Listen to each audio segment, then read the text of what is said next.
All right. Hexagram 10. Conducting oneself.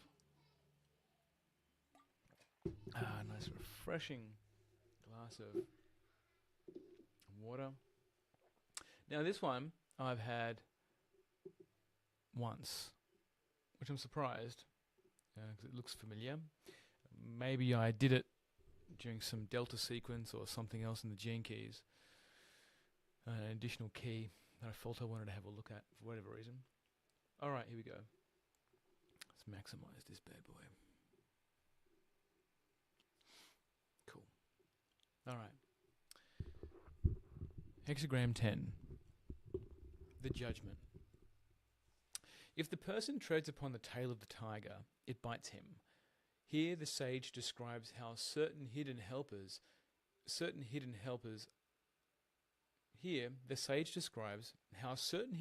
a person is born with cooperate to enable him to conduct himself in harmony with the cosmic whole. These helpers are concealed senses, for which the tiger is a metaphor. They are not the commonly known five senses, but are, for example, a person's sense of appropriateness, the sense of loyalty to his inner truth, the sense of fairness, and the sense of wholeness. These senses are referred to throughout this book as the metaphorical senses. One of their general characteristics is simplicity. As mentioned in line 1, they allow a person to respond harmoniously and appropriately to circumstances without the necessity of thinking. They operate as involuntary responses that keep him centered and complete within himself, therefore in harmony with the cosmos. When a person lives his life in harmony with all his senses, he remains without blame, meaning he does not create a fate. The metaphorical senses mentioned here are perceptible by the conscious mind only if a person tunes to them. However, when the conscious mind comes under the domination of the ego, thinking becomes exalted, and these senses, as a feeling consciousness, are subsequently diminished as primitive, repressed into the subconscious and disregarded. Because they continue to act on their own subliminally, on behalf of the whole, they have been assumed to be of a purely mechanical nature, as the name involuntary nervous system suggests. Their cooperation with the conscious mind can succeed, however, only when the person validates their importance. The senses mentioned are located in muscle tissues throughout the body. They bring about involuntary responses such as blushing, retreating, fleeing, and also advancing along the line of no resistance. The latter is another term for saying they achieve things through transformation. One of the functions of a person's metaphorical senses is to protect him from harm coming from outside and threatens his completeness. In short, they enable him to do the right thing in relation to the circumstance of the moment. Treading on the tail of the tiger is a metaphor for what happens when a person acts against these senses, because they have become suppressed through conditioning, when the tiger bites in the form of a fate. The suppression of a person's metaphorical senses starts at a very young age, when a program is interjected into the child's psyche that demonizes his animal nature as dirty and undesirable. The goal of this program is to have the child regard every fluid and material that naturally comes out of his body as despicable, and every exploration into his sexuality accompanied by guilt. Just going to highlight that.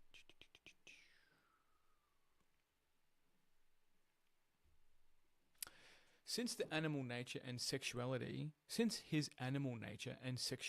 are the very sources of his life force, chi energy, these mistaken ideas trap the person in an impossible paradox.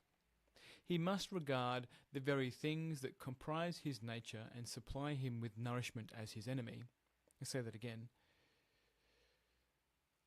Since his animal nature and sexuality are the very sources of his life force, chi energy, these mistaken ideas trap the person in an impossible paradox. He must regard the very things that comprise his nature and supply him with nourishment as his enemy. A further program is installed by the collective ego, which tells the child that he can redeem himself by developing his higher nature through following the dictates of the collective ego. However, his rejecting the body as inferior puts spells and poison arrows on his body, creating illnesses and other forms of fate.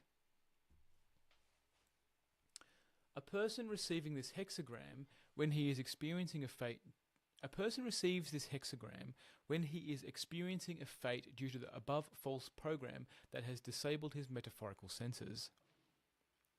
The sage draws our attention to the difference between self-development defined by the collective ego and the natural desire to free the true self from the ego.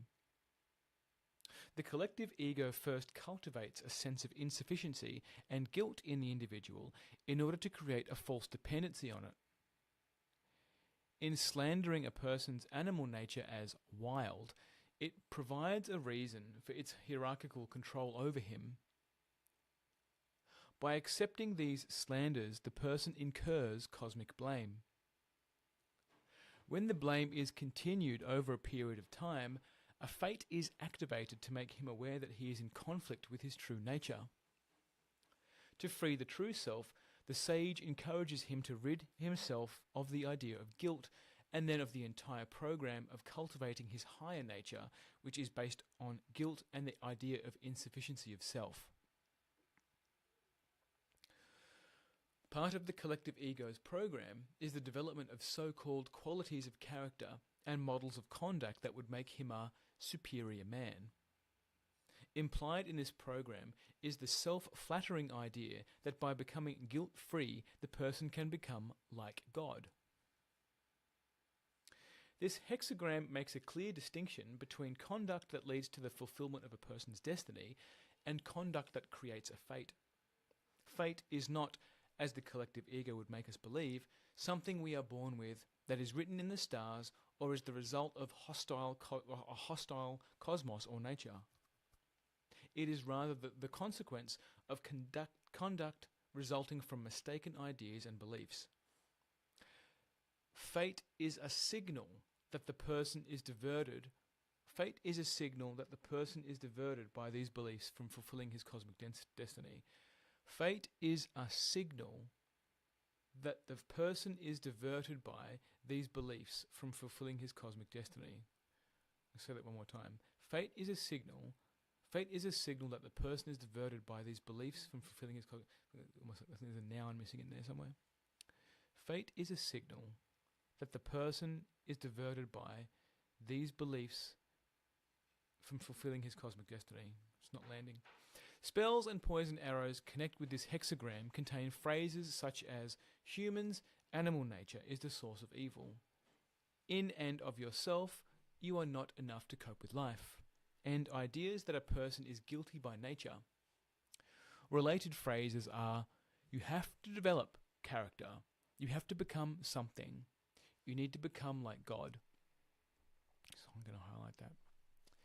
Related spells come from calling things by wrong names that create confusion about their true natures. Among them are calling the ego the self and inventing things that do not exist in the cosmic order of things, such as soul for the psyche, instinct for the metaphorical senses, and culprit for a person who is trapped in mistaken beliefs. See glossary, soul, instincts, and culprit. The lines. Line 1, simple conduct, progress without blame. Simple conduct means responding to situations rather than creating them. It is a way of remaining centered and correct in the midst of other people's activity. Making progress without blame occurs when a person is free of pretenses. This line often refers to conduct that is not in harmony with the cosmos because it lacks simplicity. Such an attitude may be observed in the person who comes to the I Ching only to get free of the discomfort caused by his problems and not to rid himself of the luxurious and egocentric attitudes that have caused them. Such a person will not escape his fate. The line may also refer to the person who does what is correct from the cosmic point of view, but only to be a superior person, and not because it is in harmony with his true feelings. The same also applies to the person who fails to retreat and say the inner no in the face of others' ego behavior, from fear of being disliked. Simple conduct means to do a thing for its own sake, as in the famous Chinese saying, the master potter leaves no trace. He makes the pot for itself and not to achieve acclaim or from any other intention. The line can also refer to someone who has adopted the self-image of the unpretentious person. However, simplicity, like modesty, cannot be achieved as a goal, since it is the consequence of a person's seeing his true place in the cosmos. When such a person creates a fate through having adopted the self-image of being simple, he will say, I don't deserve this fate. Line 2. Treading a smooth, level course, the quiet and solitary man fulfills his destiny. The quiet and solitary man indicates a person who is capable of shutting out the clamoring voices of the ego and thus is attentive to all that his senses tell him. He is solitary in that he places his dependency on his inner truth rather than on others. Having no need to put himself forward egotistically, he is able to go on his way alone and retreat in the presence of others' ego behavior.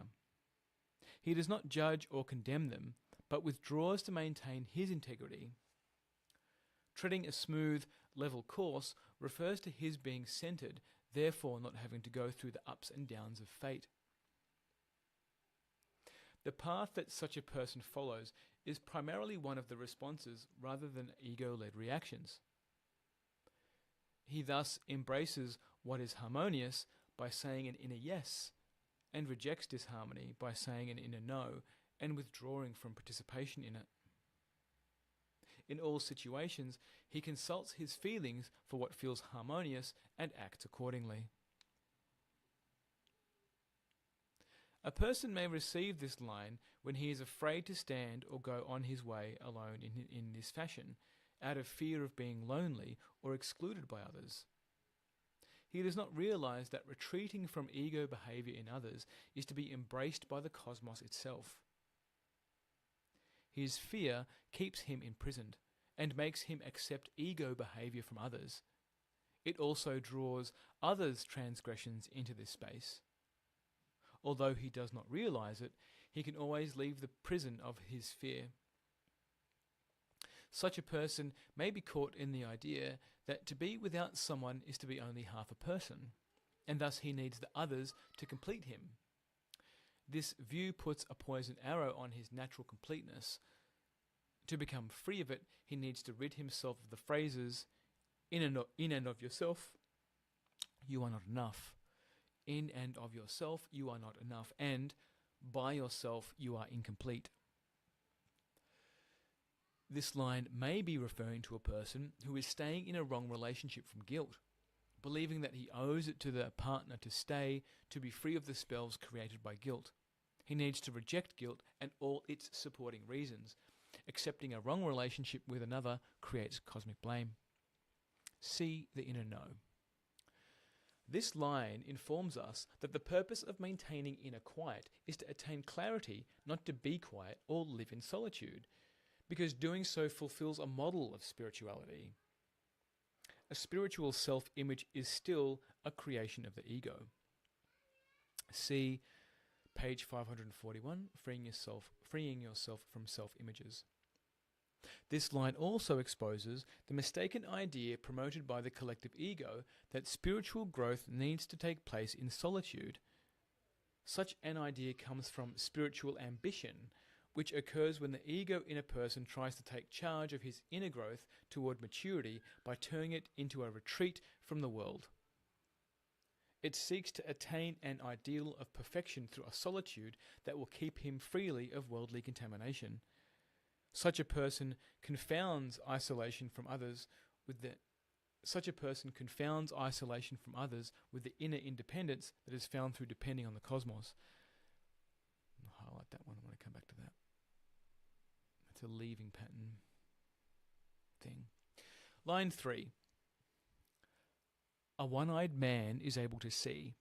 A lame man is able to tread. He treads on the tail of the tiger. The tiger bites the man. Misfortune. The one-eyed and lame man is a metaphor for a person whose senses have been partially disabled due to a poison arrow. The line states that although he is somewhat able to see and conduct his life, he is not in harmony with the cosmos. As a consequence, he continually creates fates for himself. The poison arrow, which was put upon him at a very early age by one or more of his elders, has at its base the idea that humans' animal nature is the source of evil, and therefore he is born guilty. The person who has this belief is unable to see he is one-eyed. Unable to see he is one-eyed. That every aspect of nature, including his animal nature, is an expression of the cosmic consciousness and is endowed with dignity. The one-eyed man can also refer to a person who, in judging another, is judging his nature as faulty. The sage informs us that a person's nature is not evil, but that evil comes from his acting upon mistaken beliefs that put humans at the center of the universe. See glossary, good and evil. It may also be that he is judging the person on the basis of appearances rather than on the inner truth of the situation, which he cannot see, another meaning of one-eyed. It is possible that the person's behavior is being caused by projections, spells, or poison arrows, which may have been put on him by the seemingly innocent parties to the situation. By looking to the wrong person and blaming him, he has separated from the cosmic unity and may have created a fate for himself. To correct himself, he needs to say the inner no to the idea that evil lies in a person's or a thing's nature. He can then ask for help to have his fate extinguished. A person may receive this line when he has attached himself to his past mistakes, curbing his ability to go on with his life. I'll say that again. A person may receive this line when he has attached himself to his past mistakes, curbing his ability to go on with his life. This happens when he allows his natural feeling of regret to be transferred, as the collective ego teaches him to do, into a permanent stain of guilt, an emotion that gives the collective ego control over him. Such self-incrimination puts a spell on him. This line can also refer to a person who carelessly treads on aspects of nature through regarding them as inert, mechanical, chemical, or alchemical, because he thinks he can do with them what he likes. Because he thinks he can do with them what he likes, he creates a fate and thus is bitten. A person may also receive this line when he has carelessly ignored the cosmic law by adopting a high and mighty attitude. He arrogantly upholds conduct that is human-centered, believing that because he is a human being, he has rights over animals, other people, and even life itself. When fate has bitten, as a consequence, he thinks he is innocent and blames it on a hostile universe. His attitude is the source of his fate. To end it, he needs to return to humility by taking his proper place in the cosmos as an equal to all its other aspects. The tiger bites the man, in all these cases, is a metaphor for the fate that bites a person as a result of his disregard of his metaphorical senses.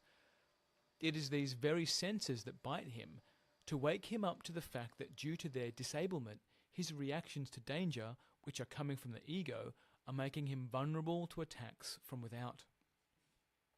These attacks come from both the collective ego and the egos in others in the form of mistaken ideas that would further harm him, if he follows them. This disablement makes him unable to recognize their damaging effects, and also unable to attract the protection of the helpers. people experience this wake-up call in disturbing dreams and small accidents. If these warnings are not heeded, the adversities will become more severe. Line 4. He treads on the tail of the tiger. Caution and circumspection lead ultimately to good fortune. He treads on the tail of the tiger is a metaphor for a person who is experiencing a fate. Fate, as indicated in the previous line, can be ended at any time a person recognizes the error of his ideas and beliefs and rids himself of them. Caution and circumspection is a warning that there are mistaken ideas present in the situation that would pull the person back into certain traps. It warns, in particular, against the dangers created by incipient guilt. Incipient guilt. Let me just take the definition of incipient. Beginning to happen or develop. He could feel incipient anger building up. Okay, cool. It warns in particular against the dangers created by incipient guilt. Guilt is the ego emotion cultivated in a person to lock him securely within the collective ego's values. It is the feeling that sometimes sets in after a person has said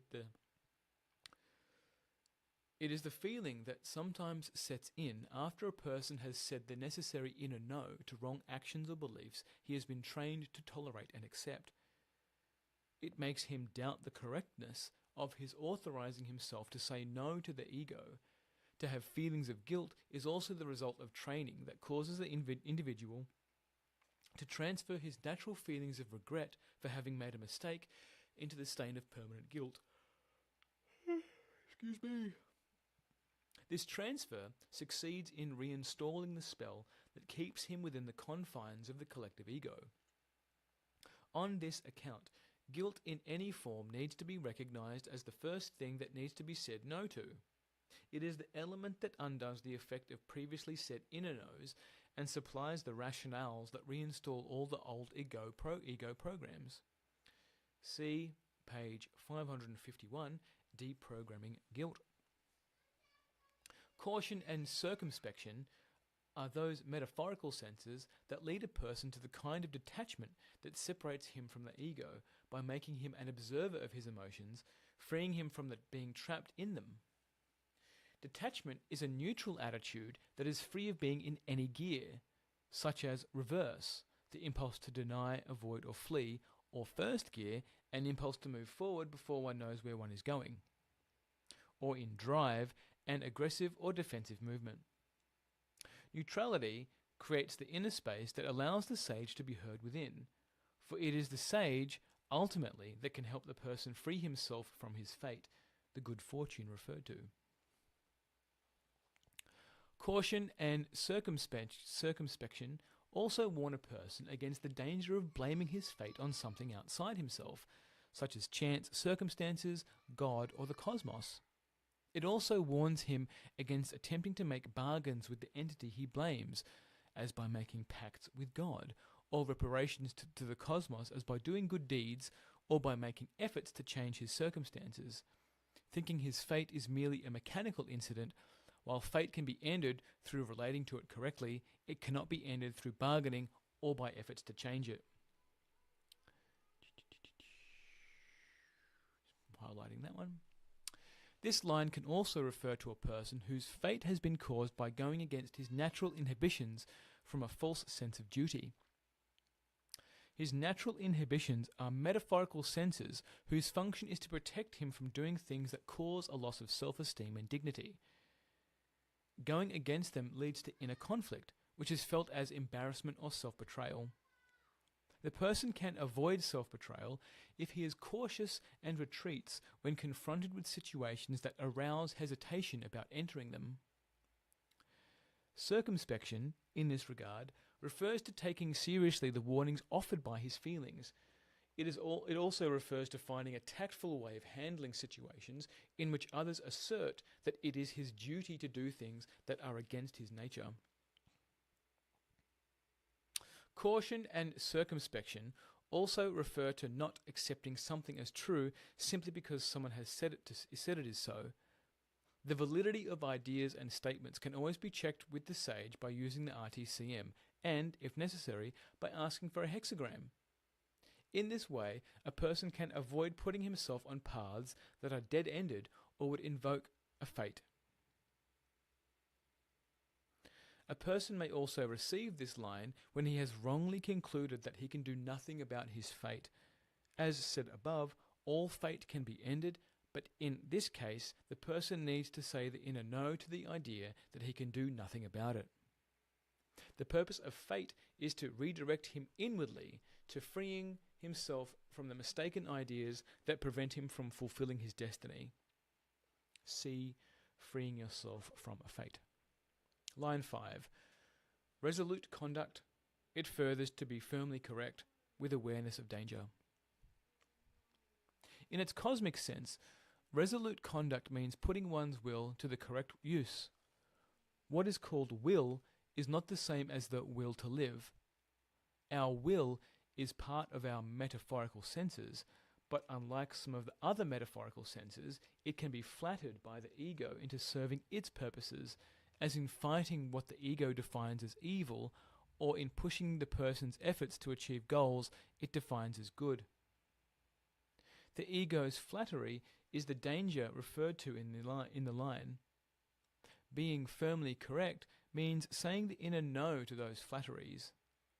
When a person is struggling to free himself from the ego's tyranny, this will can be of inestimable.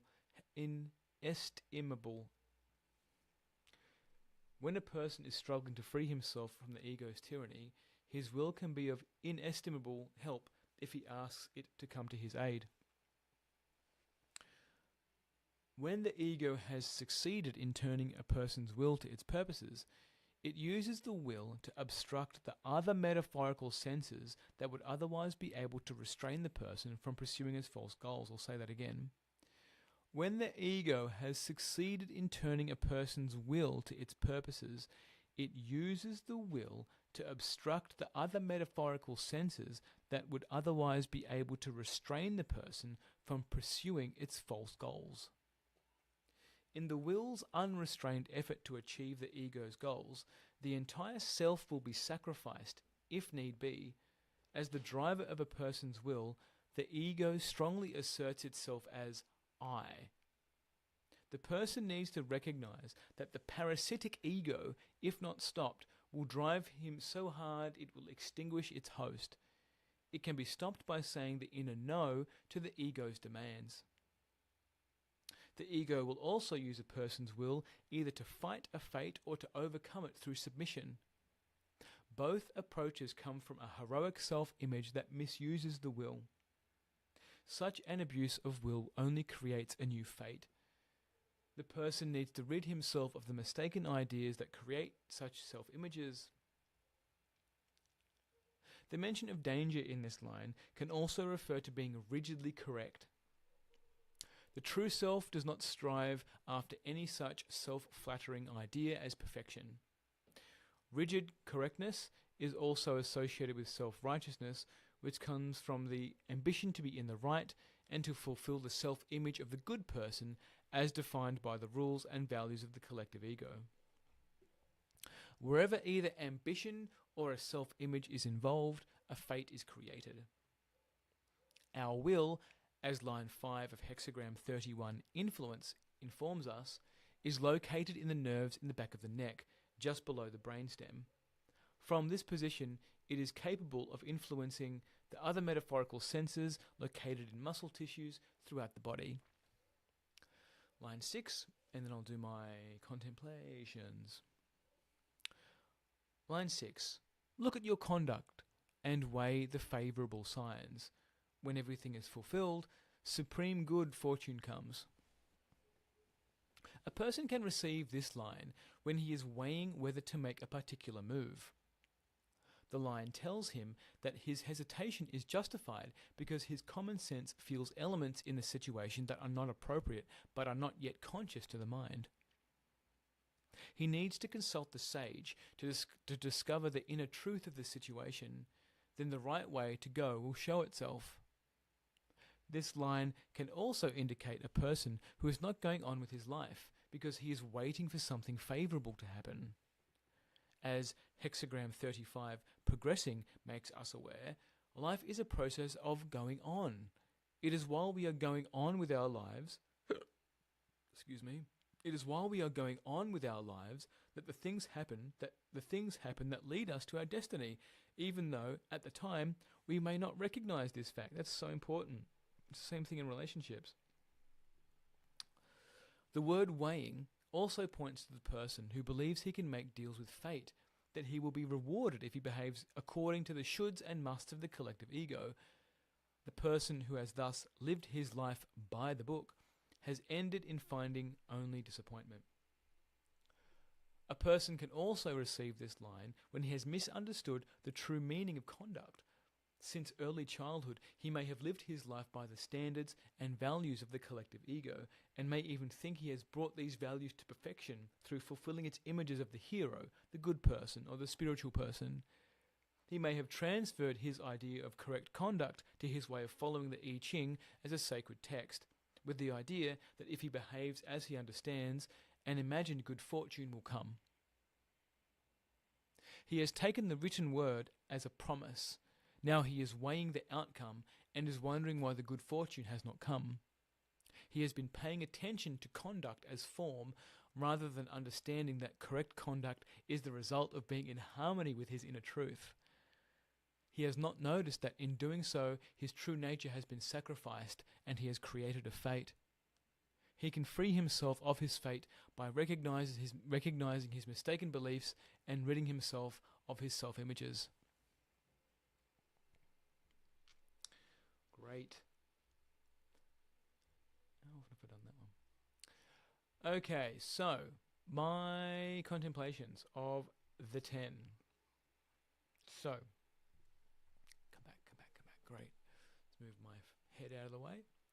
So, rigid correctedness. Okay, I'm just going to do some crossover with the 5 personality patterns. And this is the first one that you're listening to.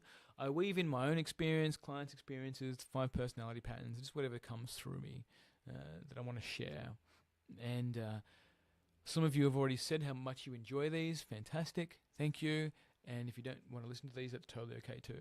So I appreciate all the feedback.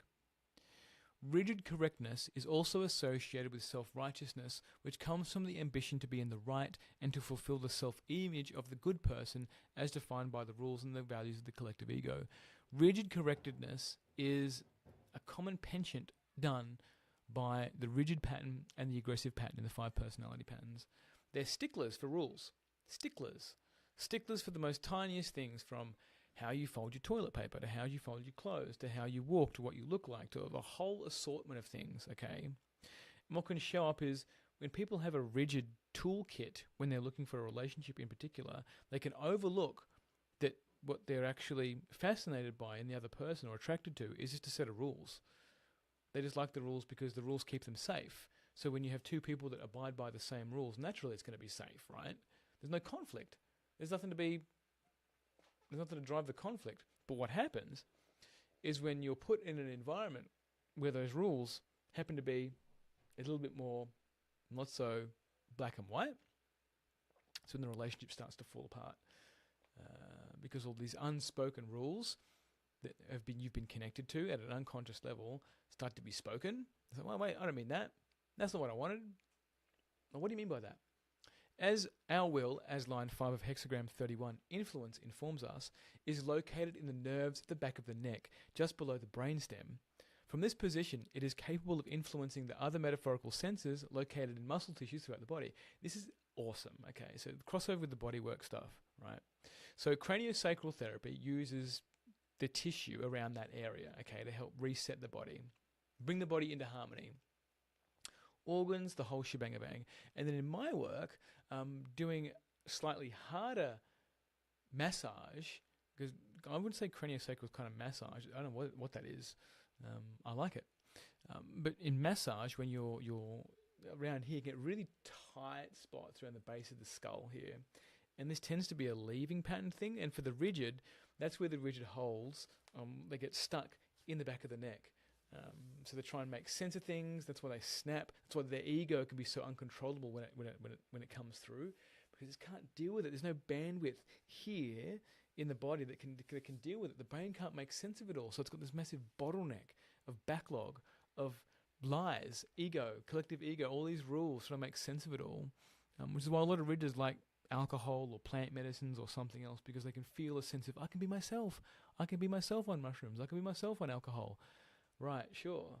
I can be myself on weed. It opens up my creativity. Yeah, but how's your neck? How's your shoulders? How's your body feeling? Oh, my neck's been sore forever. Okay. Get it sorted, right? As Hexagram 35 progressing makes us aware, life is a process of going on. It is while we are going on with our lives that the things happen that lead us to our destiny, even though at the time we may not realize this fact. So my journey here, okay, I've gone and lived my life. I've done the things that were uncomfortable or what I wanted to do, including getting into relationships, right? Leaving my cushy corporate job, selling my house when I could see it wasn't in integrity for me anymore, doing all kinds of plant medicine work and mentorship work and learning what I know now, getting into relationships with people that I was kind of red flaggy but still got in it anyway, see what's going to happen, just trusting whatever was there, like being sincere, like I'm going to get in this relationship, all right, cool, see where it goes, let's see what happens here. Yep, I could have kids with this person, I could not, she's fun, and then it's through living your life through relationships that you discover, oh, this is what I'm really here to do or not here to do. Like, for example, when I left my corporate job, like I got into a business relationship and I just followed it through until its end. I knew that I didn't know at some point, but I said, okay, I've got to follow this to the completion of it, right? And then when I knew it was complete, it was like, cool, cut off from that. Next thing. And in all of these steps, I've got to where I am today. And there's no like regret that becomes guilt there, especially anymore now that I've discovered this I Ching. So I can feel very quickly when guilt's trying to sneak in and take a place in my body. It also warns him against attempting to make bargains with the entity he blames, as by making pacts with God.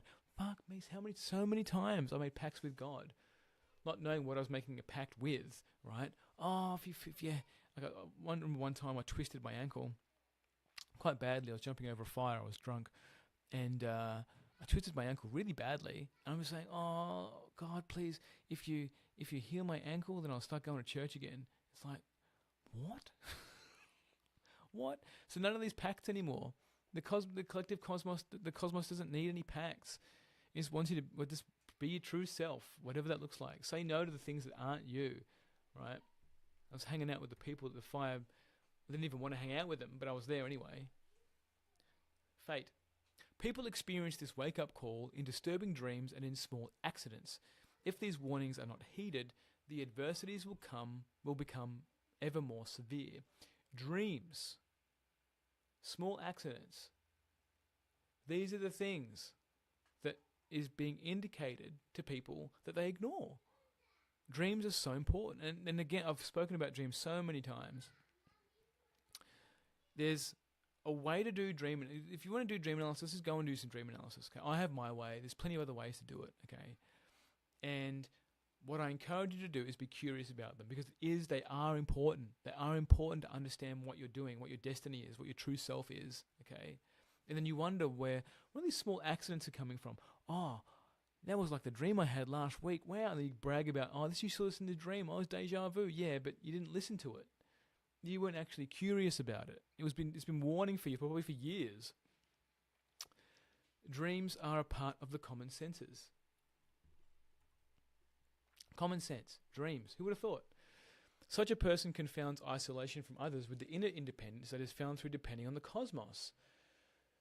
Running away, go and buy a farm somewhere in the middle of nowhere, go and live in a cave, go and do some like years worth of Vipassana meditation, like all this stuff, trying to isolate yourself. You're not doing the thing unless that's really your truth. If you're doing it to get away from people, you're not going to learn the lesson. It's continuously fading. You're making people culprits. Get into life. Get into it. Be present. I want to buy a property. I want to live on the moon. All right. The suppression of a person's metaphorical senses starts at a very young age when a program is introjected into a child's psyche that demonizes his animal nature as dirty and undesirable. The goal of this program is to have the child regard every fluid and material that naturally comes out of his body as despicable, and every exploration into his sexuality accompanied by guilt. Since his animal nature and sexuality are the very sources of his life force, chi energy, these mistaken ideas trap the person in an impossible paradox. He must regard the very things that compromise his nature and supply him with nourishment as his enemy. Okay, Wilhelm Reich spoke directly to this, of the sexual deprivation that went through younger years. And this is a slippery slope, okay? And a lot of conservatives don't like talking about this because they haven't dealt with their own sexual shame, okay? And we wonder why there's kiddie touches in the clergy, and then people in churches cheat, and they can't seem to get their sexual needs met. They still revert to porn, because they're denying their animal body. The Bible, all the Abrahamic religions, Judaism, Islam, and Christianity, all want to subjugate the animal body, make it wrong. Original sin. Body is the sin, right? And it doesn't matter how many times how you try and spin it, it does it. It does. It's encoded in the doctrine, in its codex, is the body is bad. The afterlife is better. Do good deeds, be good deeds, do good deeds on earth. Therefore, you save up these pennies in heaven by doing good deeds on earth, right? It's the perfect, it plugs directly into the collective ego, right? How many times have you wanted a kind person and realised underneath that they're just an asshole? How many times have you wanted to date someone who's secure and safe and loyal, realising he's like fapping under the counter to porn or OnlyFans or his ex-girlfriend, right? Or a woman who's still talking to her ex because she still fantasizes about her ex, right? So until these things get dealt with at a deeper level, ownership of your sexuality, which was installed in childhood, your relationships they're more likely to have a heart and pelvic split because the body was fractured through conditioning in childhood. That your urine is bad, your poo is bad, your vomit is bad, right? When you start when you can ejaculate, your semen is bad, all right? If you can squirt, your squirting is bad, okay? So there's all these, your juices are bad, right? Your period is bad, right? Your diarrhea is bad, right? So all of these things where, and it's disgust. It's disgust. Its parents haven't dealt with their relationship with disgust, which is another feeling. So ask the feeling manager to help you with disgust. Like a woman who's gone through childbirth naturally, I think has a different bandwidth for disgust. She gets it. It's like, yeah, there's poo in the water. If you did a home birth in water, whatever, there's poo in the water, meconium, blood, whatever else comes out there, there's life. It's life. It's the gooey deliciousness of life, okay? What helped me here was ISTA, the International School of Temple Arts, where they had a saying called "all fluids are welcome." It's a tantra thing. All fluids are welcome. So you get it. You're like, oh, all fluids are welcome. Wow, there's so much shame around fluids. Yeah, I never thought about that. So then with Cass, like my other partners, were a little bit squirmish around fluids. Cass is great. She's in it. She's very in tune with her animal body. Right. So any men listening to this, find a woman who's in tune with her animal body. And any women listening to this, find a man who's attuned with his animal body, that he can actually conjure and be with the primal parts of him. One of the exercises in my aligned attraction is finding your predator animal. Who's your predator? Pick two. What's it feel like for you? Like one of my more recent clients said, "Oh, an elephant. An elephant's actually a predator of mine." So, oh wow, how's that play out? So I take a bit time to get my momentum going, but when I'm going, right? Some people like black widows. Some people like angelfish or anglerfish, sharks, spiders, praying mantis, snakes, starfish, jellyfish, right? The wisdom in your body is we are all, from the I Ching, the I Ching, we're all equal. We're all equal, which means we have a connection to everything. right? Which means we can call upon something else to help us, the helper that wants to help, the helper that helps us with archetypes, the helper that helps us to connect to nature. Call them in, right? So in this, doubling back to this, is that when a child, if parents do not understand about the animal nature and the animal body, particularly religious parents, then the child ends up shamed and sexually repressed and sexually shamed. There's a lot of guilt that can be carried by a child. This shows up in his relationships. It'll actually show up in how he relates to the opposite sex, even the same sex. Opposite sex, where he'll be nervous and an unhealthy nervous. Okay, he'll feel that he's not welcome. His body's not welcome. So he'll try and if he's sexually active, he'll try and hold in his semen, right? Or save it or do something else with it. Same thing with the woman. They'll get embarrassed if they're really horny and the juices are dripping down their legs, right? So I'm sorry. What are you sorry for? What are you sorry for? It's your animal body. It's hot, right? So in that's what I have for you. Hexagram 10. Keep an eye out for the next one. Oh, there's a whole bunch of these. I'm aiming to do all 64, and then plus whatever additional ones that pop in. All right, mad love. Bye.